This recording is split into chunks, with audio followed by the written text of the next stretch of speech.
My name's Will. I'm a social studies teacher. Literacy is essential in my subject, in all subjects, and outside of school. Yet, when it comes to reading, all of my students are in different places. This is a challenge for me, other teachers, and especially for the students. Alex needs something new, Sam needs support, and Chris needs a gentle reminder to keep reading and thinking about the text. My solution is Edgy. An Edgy lesson facilitates in-depth, private reading, which transitions to collaborative, peer-driven discussions. And best of all, it's engaging for students. Alex's peers challenge his thinking. Sam gets timely support. And I can see when and why Chris is engaged. Let me explain how to make an Edgy reading. Go to your dashboard, create a new reading. Once you're in the reading page, this is where the magic really starts. You can put anything in here. You can copy and paste text. You can add PDFs, images, GIFs. The sky's the limit.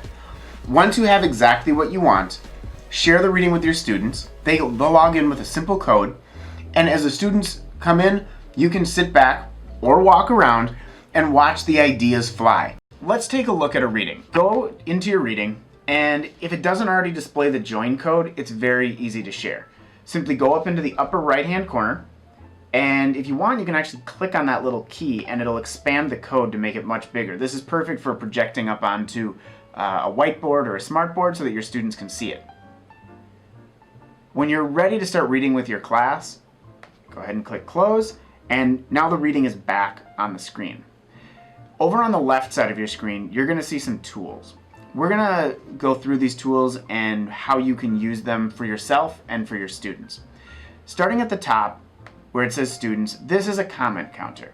This keeps track of how often students are commenting and how often they are replying to other students' comments. I can see that Shayla is commenting a lot. I can also see that Michaela hasn't really commented at all. So that's the student comment counter. Let's go down to the next tool on the left side. Heat vision. This is really simple. It's either on or off. When it's off, students have their own individual version of the reading. They can see their comments and they can see the teacher's comments. They cannot see other students' comments. To change that, simply click the button once and you'll see that the little oval turns blue and says on. That means that students are all together in this reading. They can see other students' comments, they can reply to other students' comments, and this is where that collaborative reading really starts to come together. There's value in turning it on and off and on again. Some teachers like to leave it off for an extended period of time and then turn it on at the very end for the discussion. You're going to find different ways of using it for different types of readings. Going back to the left side of the screen, this is probably my favorite tool just because it gets students so excited about the text and about their own ideas. A running record of every comment that's being made in real time. So when a student highlights the text and shares their ideas, boom, it pops up on the projector where the entire class can see it. It's kind of a jumbotron effect, right? When you see yourself up on the big screen at the game, it's very exciting, and students have the same reaction. They get excited to see that their comment is up on the board.